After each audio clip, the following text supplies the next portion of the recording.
Hello everyone and peace be upon you. Thank you for joining us this time on our hip-hop making episode of Elbit Global Foundation Talk Show. I'm your host Zanna Babokura, together with my co-uncle Zainab Hassan. Today we have with us in the studio a notable guest and a dream actualist. With whom to discuss a very serious topic with him, that's dream actualization. So let's meet our guest. Sir, may we meet you? Thank you. My name is Dr. Mohamed Kari. Thank you, sir. Kindly tell us about your academic and professional career. It was a very long time. I started my primary education in Bama, Borno State.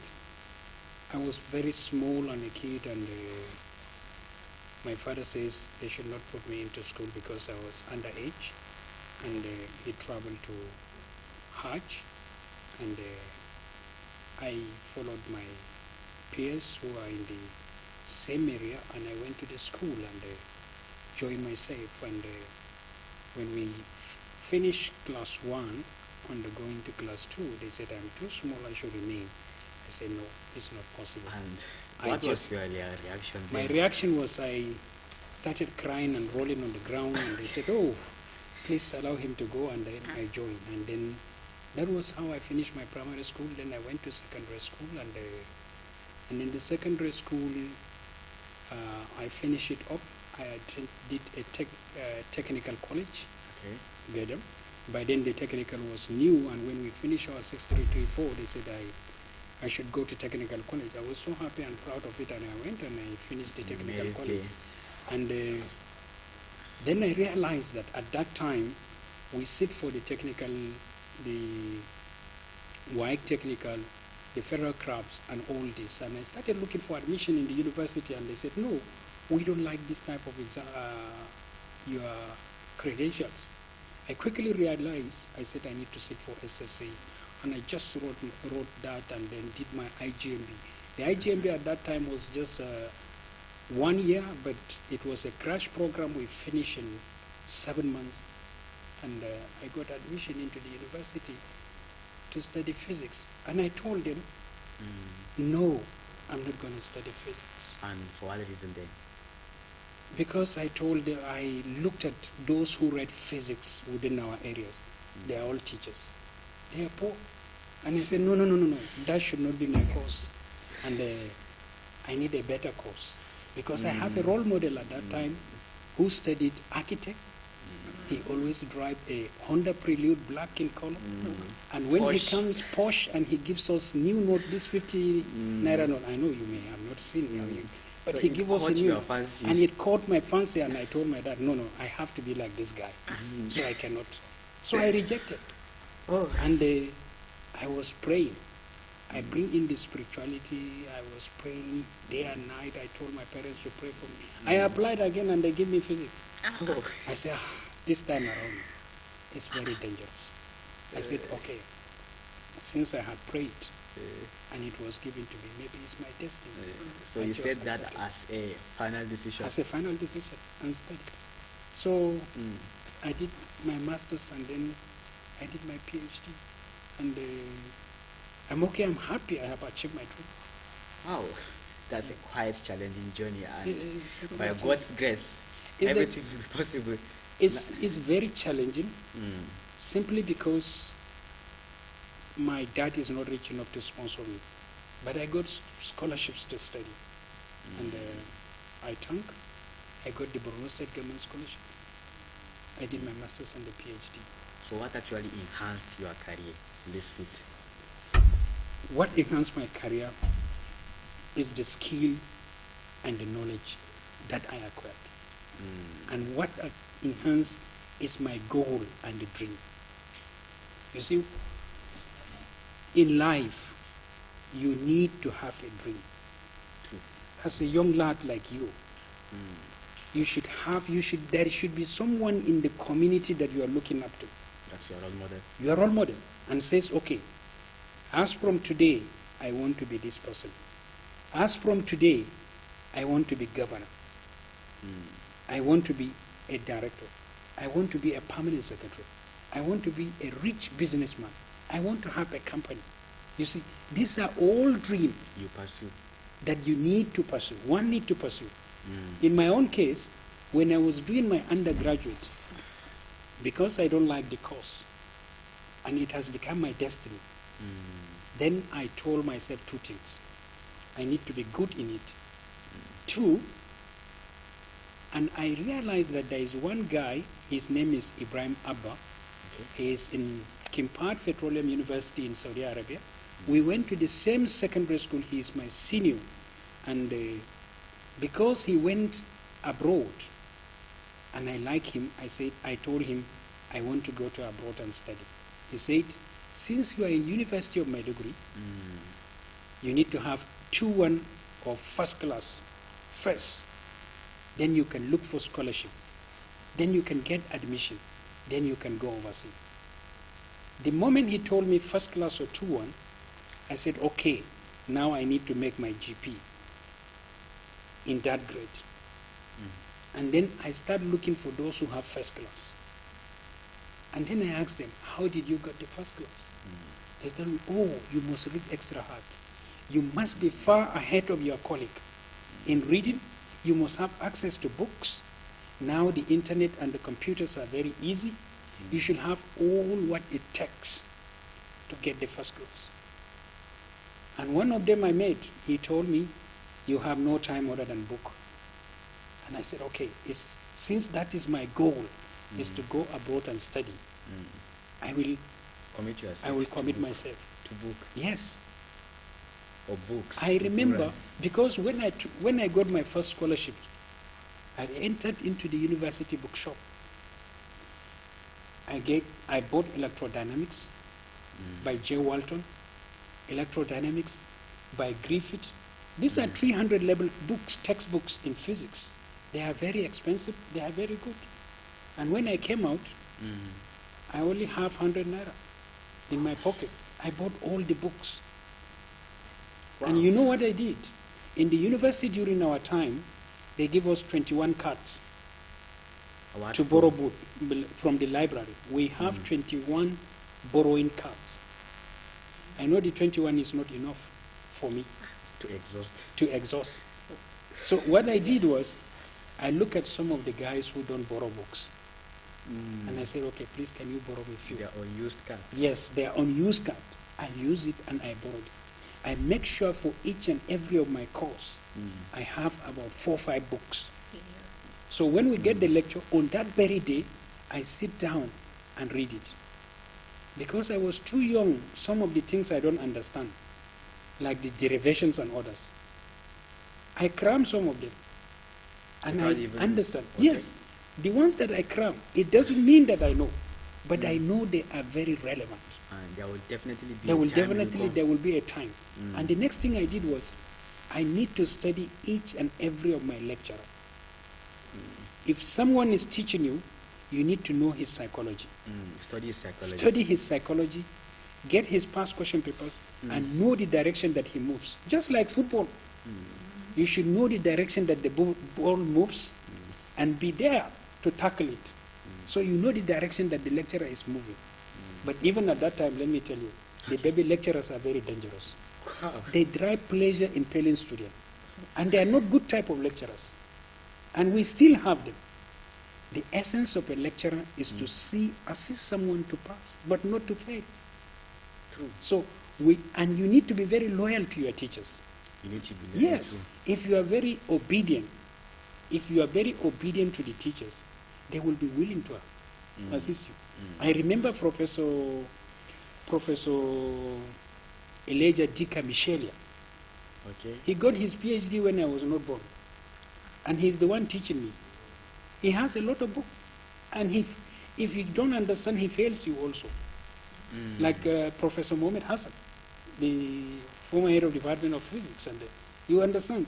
These are people that up to now I have a very good relationship with them because of how I interacted with them during my undergraduate. And believe me sincerely, if you are very obedient, a lecturer can borrow you his book. And then you can have. What do you need in education, in learning? You need access to books. access to a quality trained teacher. All these are very pertinent. Now is computer and the internet, and you need to create the environment. And with this I was able to get, and I got a scholarship to study my master's in the Islamic Development Bank, IDB, to study medical physics in Malaysia. And the democracy has come, and lucky enough, someone advised me, why don't you go and see Governor Kachala? Governor Bala Kachala, His Excellency. And then he said, it's okay, I need to see him. I saw him. And he started talking to me about Chernobyl nuclear disaster that happened in 1983. We had a very good conversation. He gave me scholarship. I went and studied my master's. Before I finished my master's, immediately I finished my coursework, I was given recommendation to do my PhD by my supervisor. Then I came back to see my family. Immediately I landed. I met him and I told him this is the development, that you sponsored me for MSc, and then I got the offer for the PhD. He instantly gave me. And that's why now, you see, what I like is how I can contribute, how I can help my own community, my own people, my own state. You see, when the states give you, you need to give it back. You need to give back. Yes. And each and every one of us will be giving back to the society. Even by mentoring few people, we would have been more than where we are. That's quite insightful and quite impressive journey in pursuing dreams. Thank you so much for letting us know these ways, this path to dream fulfillment. Thank you so much. Sir, you studied physics in the university. So yes. How did you find yourself in the African Union organization? Well, you see, African Union is an international organization. It is formed by the head of states of the African Union member states. From OAU, it metamorphosized to the AU. And we have departments, and we have scientific bodies, regional offices, and so many of them. And how I got into that place was, it was on the internet.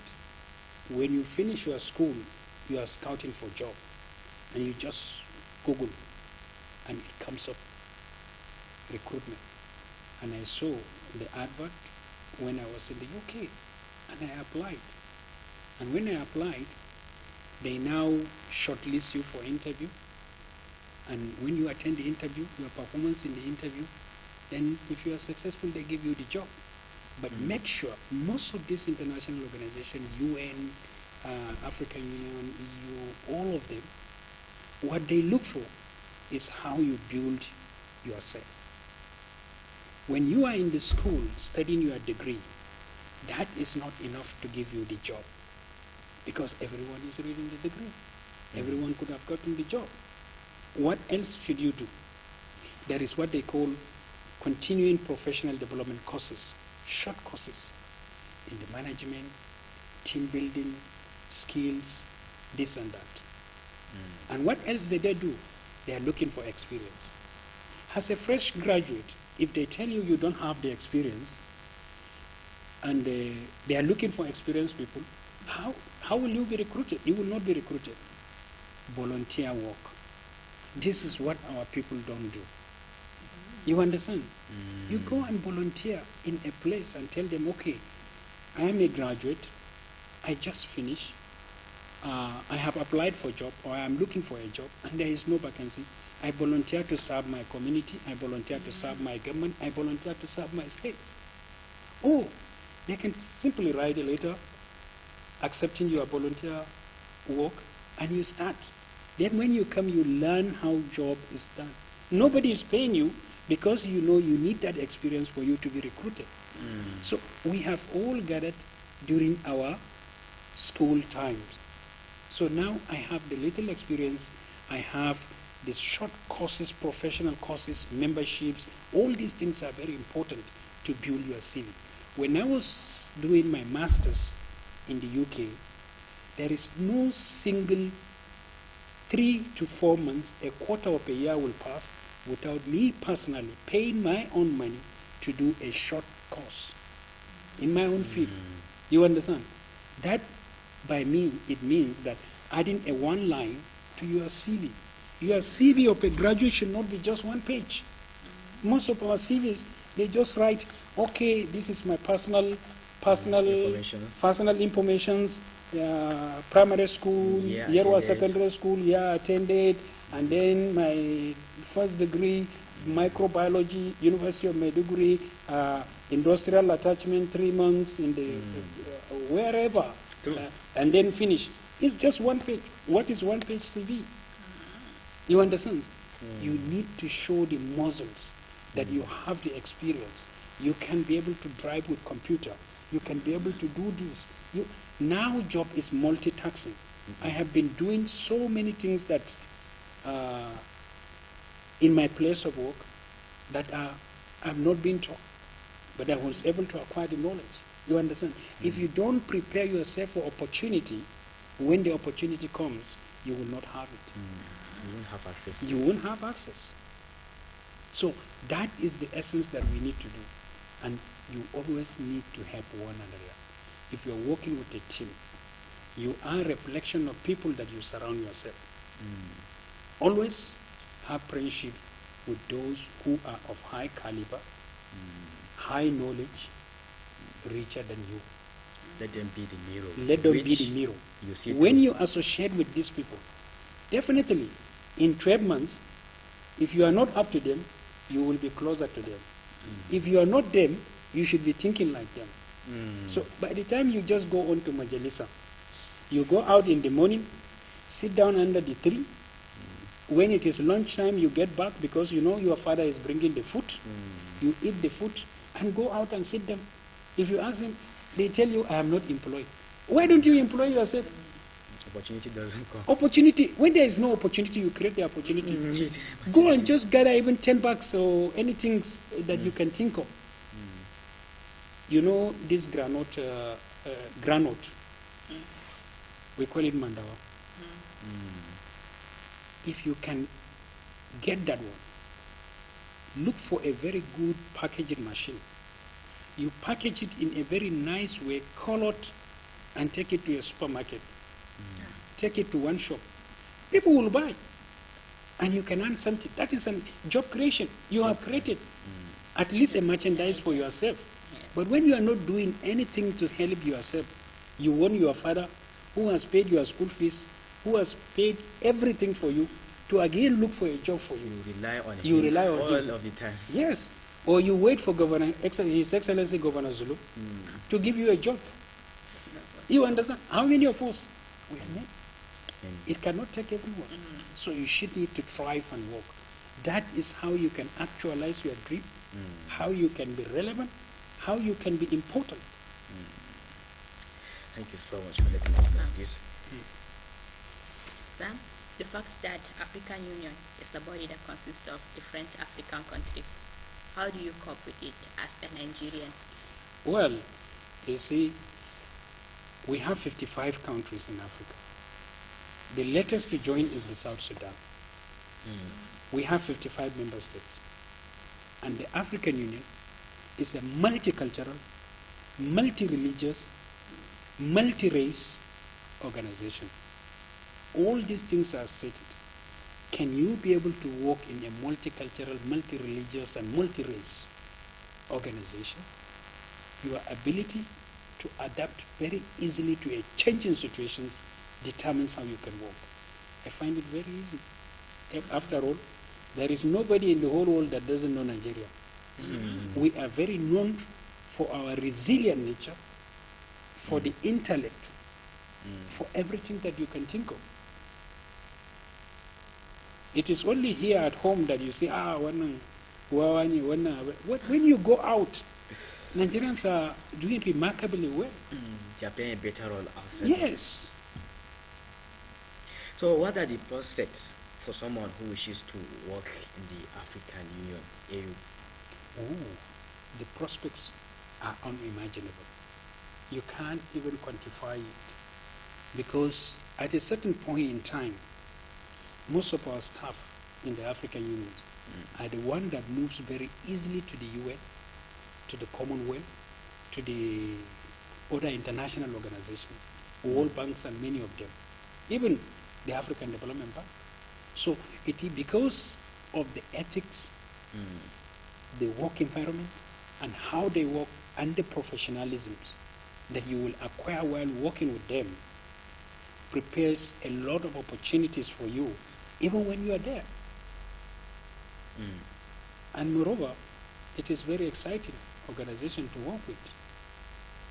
So now, considering Nigeria being always referred to as the giant of Africa, what actually earns Nigeria that name, and does it deserve the Well, title? you see, Nigeria has been a giant of Africa on many ramifications.